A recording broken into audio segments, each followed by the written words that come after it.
आज तो बहुत पढ़ना है। मैं आज ये टॉपिक कंप्लीट कर लूंगी। पढ़ना स्टार्ट कर देना चाहिए। काम तो सारे हो चुके हैं, अब बस पढ़ने का काम है और आज तो मैं पूरे मन से इसको पढ़ने वाली हूँ। तो आज का टॉपिक भी बहुत अच्छा है, मैं कंप्लीट कर ही लूंगी।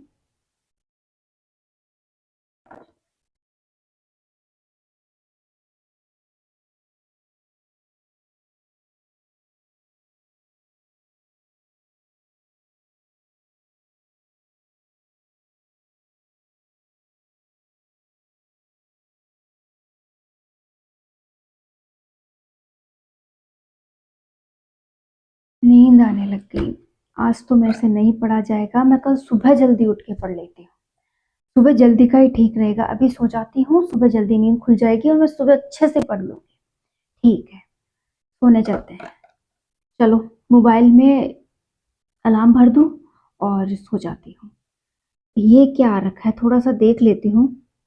अच्छा, ये नया वीडियो आया है, एक बार इसको थोड़ा सा चला लूँ। व्हाट्सएप भी चेक कर लेती हूँ, थोड़ा इंस्टा भी चेक हो जाए। हेलो स्टूडेंट्स, अभी आपने जो देखा वो अधिकतर स्टूडेंट्स की प्रॉब्लम है। हर कोई पढ़ने तो बैठता है, लेकिन कुछ ही समय बाद उसे नींद आने लगती है और वो नींद इतनी गहरी आने लगती है कि वो सोचता है कि बस अब इसे बंद करता हूँ और सोने चला जाता हूँ। और सोते वक्त भी उसको ख्याल आता है कि अपना फोन कहाँ है भाई, उसे तो संभाल के रखें, सुबह उसमें अलार्म भरा हुआ है, वो बजेगा और हमें उसके अकॉर्डिंग उठना होगा। फिर आप फोन ढूंढते हैं, फोन को लाकर अपने पास रखते हैं। जब आप अलार्म को भरने लगते हैं, अलार्म भरने के जस्ट बाद आपको लगता है कि एक बार व्हाट्सअप चेक कर लिया जाए, एक बार इंस्टा चेक कर लिया जाए या यूट्यूब पर कुछ देख लिया जाए। 5 मिनट तो देख ही सकता हूँ, उसके बाद मैं सो जाऊंगा। देखते ही देखते रील्स, शॉर्ट्स, वीडियोस में आपके घंटे जाने लगते हैं। कभी 1 घंटा चला जाता है, कभी 2 घंटे भी चला जाते हैं। आपको इंटरेस्ट आता जाता है और आप अपनी नींद को भी भूल जाते हैं जो थोड़े समय पहले आपको आ रही थी। कहने का अर्थ है, जो नींद आपको पढ़ते वक्त आ रही थी, अब आपके मनोरंजन के दौरान आपको वो नहीं आ रही है। इन सभी के बीच नुकसान किसका हुआ? आप ही का। कि अगर आप पढ़ते तो आपको कुछ हासिल होता, आपको कुछ सीखने को मिलता। लेकिन अभी आप उस अपने महत्वपूर्ण काम को छोड़ के अपने लिए क्या कर रहे हैं? एक मनोरंजन का साधन देख रहे हैं कि हाँ, मुझे यहाँ से आनंद मिल रहा है। ये सुख आपके लिए सीमित नहीं है। ये सुख आपको कुछ समय के लिए मिला है, लेकिन अगर आप लंबे समय तक अपने जीवन में खुशियां चाहते हैं, सुकून चाहते हैं, तो जो अभी काम आपको टफ लग रहा था, पढ़ने में नींद आ रही थी, अगर आपने उसे पूर्ण समर्पण के साथ कर लिया तो आपकी लाइफ पूरी तरह से चेंज हो जाएगी। अभी जो मैंने आपसे बात कहनी चाही, यहाँ पर गलती किसकी थी? गलती है 100% आपकी, कि आपने अपने साथ कठोरता नहीं की, अपने आप को टाइम बाउंड नहीं किया कि मुझे पढ़ना है, मैं अपने आप को इतना प्रेशराइज कर लूंगा, मैं अपने साथ इतनी सख्ती दिखाऊंगा कि हाँ, इसमें बेवजह की चीजों की कोई जगह ना हो।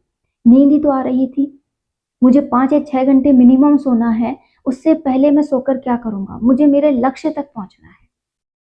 मैं अगर नींद आ रही है तो मैं खड़ा होता हूँ, थोड़ा सा घूमकर पड़ता हूँ, मैं पानी वगैरह पीता हूँ, या एक आध एक्सरसाइज वगैरह करता हूँ।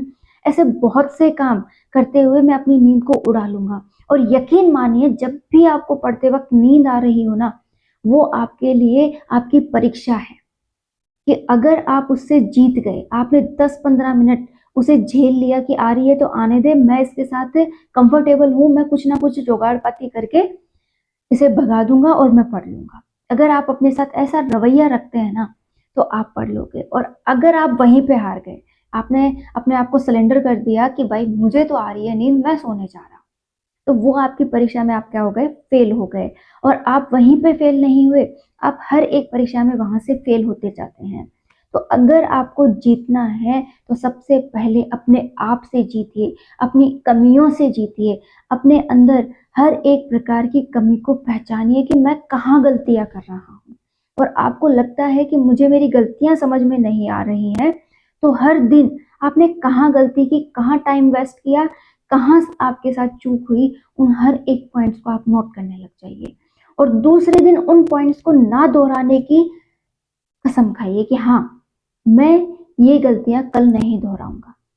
जैसे आप पढ़ रहे थे, पढ़ते-पढ़ते आपका ध्यान डाइवर्ट हो गया कि हाँ, ये बात हुई थी, मुझे उसने ये कहा था, उसने वो किया था। ऐसे पॉइंट्स जब आपके माइंड में आए तो उसे नोट कर लीजिए कि मैं पढ़ते वक़्त अपने ध्यान को डाइवर्ट करता हूँ। कल से मुझे कुछ ऐसा करना होगा जिस जो मेरा ध्यान है वो डाइवर्ट ना हो। तो आप क्या कर सकते हैं इसके लिए, अपने पास एक स्टॉप वॉच लेके बैठें, उसमें टाइम फिक्स कर दें, वो आपके सामने जब चलती रहेगी तो आपको लगेगा कि भाई पढ़, समय जा रहा है, ठीक है? आप इसके लिए आप स्टॉप वॉच ला सकें तो बहुत अच्छा, नहीं ला सकें तो आप अपनी कलाई घड़ी को यूज़ कर सकते हैं जो आप रेगुलरली पहनते हो। आप अपने मोबाइल का भी यूज़ कर सकते हैं, लेकिन कोशिश करें कि आपके घर में कोई अगर कीपैड फ़ोन यूज़ करता है तो आप उसका यूज़ करें। और अगर आप अपना ही एंड्रॉयड फ़ोन यूज़ करते हैं तो उसे 100% क्या कर दीजिए, एरोप्लेन मोड पर डाल दीजिए, उसमें किसी भी प्रकार का नोटिफिकेशन ना आए या फिर उसमें ऐसी कोई सामग्री ना हो जिससे कि आपका ध्यान भटके। कुल मिलाकर कहने का अर्थ है कि वो स्टॉप वॉच ओनली फॉर आपके लिए स्टॉप वॉच होनी चाहिए, उसमें किसी भी प्रकार का डिस्टर्बेंस आपके पास नहीं होना चाहिए, ठीक है?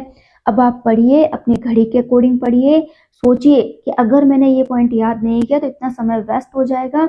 और सबसे पहला काम, जो भी टॉपिक है उसके पेजेस वगैरह देख लीजिए, उसकी लेंथ देख लीजिए, कितनी देर में आप उसे समझ सकते हैं।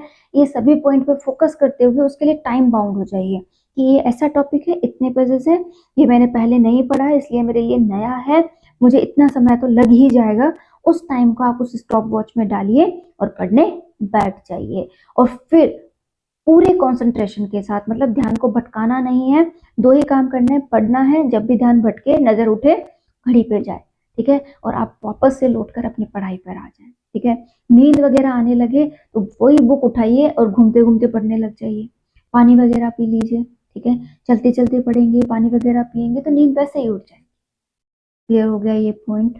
अब आपको नींद से नहीं घबराना है, अपने प्रति कठोर रहना है कि ये तो कुछ समय के लिए आ रही है, अभी उठ जाएगी, फिर मैं आराम से 2-3 घंटे पढ़ सकता हूँ। आप अपने सोने का टाइम खुद तय कीजिए। अगर आपको रात को पढ़ना पसंद है तो आप रात को पढ़िए, अगर आपको सुबह पढ़ना पसंद है तो आप सुबह पढ़िए। कहने का अर्थ है कि आप सुबह 4 बजे सोने जाते हैं या 4 बजे उठ के पढ़ते हैं, ये आपकी कैपेसिटी के ऊपर होगा।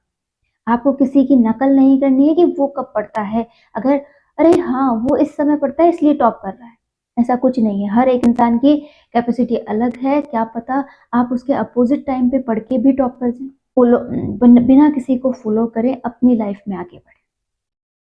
क्लियर हो गया ये पॉइंट। तो अब नींद से नहीं घबराना है, डिस्टरबेंस को कैसे रोक सकते हैं वो मैंने आपको क्लियर कर दिया है। पढ़ते समय आपको ऐसी जगह बैठना है जहां पर आवागमन कम हो, मतलब कोई भी किसी भी प्रकार का डिस्टरबेंस आपके आसपास नहीं होना चाहिए। नेक्स्ट पॉइंट आपको ये देखना है कि अपने प्रति आप कितने कठोर हैं, कितने स्ट्रोंगली आप नियम को फॉलो कर रहे हैं जो आपने बनाए हैं, ठीक है? ये काफ़ी लोग मुझे कह सकते हैं कि मैम हमें तो टाइम ही इतना मिलता है, हम कैसे अपने आप को कठोरता दिखाएँ? देखिए, सभी के पास टाइम सीमित है, इसी टाइम में लोगों ने तैयारी इसी के साथ तैयारी करते हुए लोगों ने अपना सिलेक्शन लिया है। तो ये हर एक पॉइंट आप पर ही आके रुकता है कि आप अपने आप के साथ सख्ती कीजिए, अपने आप को मैनेज कीजिए और पढ़ना स्टार्ट कर दीजिए। स्टूडेंट्स, पहला पॉइंट खुद पर काम, दूसरा पॉइंट अपने आप को बिल्कुल भी कमजोर नहीं समझना है, ये नहीं समझना है कि मुझे कुछ नहीं आता, मैं कुछ नहीं कर सकता, मैं किसी भी काम के लायक नहीं हूँ। देखिए, ये एक बात आप लोगों ने भी पहले कई बार सुनी होगी कि ये लाइन सबसे अधिक मोटिवेटेड लगती है मुझे लगता है इन लाइंस को अगर आपने सही मायने में समझ लिया तो आप कभी भी पीछे नहीं जाओगे, जो कि इस प्रकार होती हैं कि करत करत अभ्यास ते जड़मत होत सुजान, रसरी आवत जात ते सलपत पड़त निशान। ये वो लाइन्स हैं जो आपको आपकी लाइफ का मतलब समझाती हैं कि आप कितने भी अपनी लाइफ के मूर्ख क्यों ना हो, फिर भी अगर आप चाहें तो पता नहीं क्या से क्या होते हुए एक विद्वान को भी फेल कर सकते हैं। जैसे एक रस्सी कितनी सॉफ्ट होती है पत्थर के मुकाबले, फिर भी वो पत्थर पे अपने निशान छोड़ सकती है। तो आप क्या है, आपका माइंड तो उतना ही है जितना विद्वान के पास है, बस आपने उसका यूज नहीं किया है। तो आज से ही अपने ऊपर काम स्टार्ट कीजिए, अपने आप को इतनी कठोरता पे बांध दीजिए कि हाँ, मुझे कुछ करना है और मैं कर लूँगा।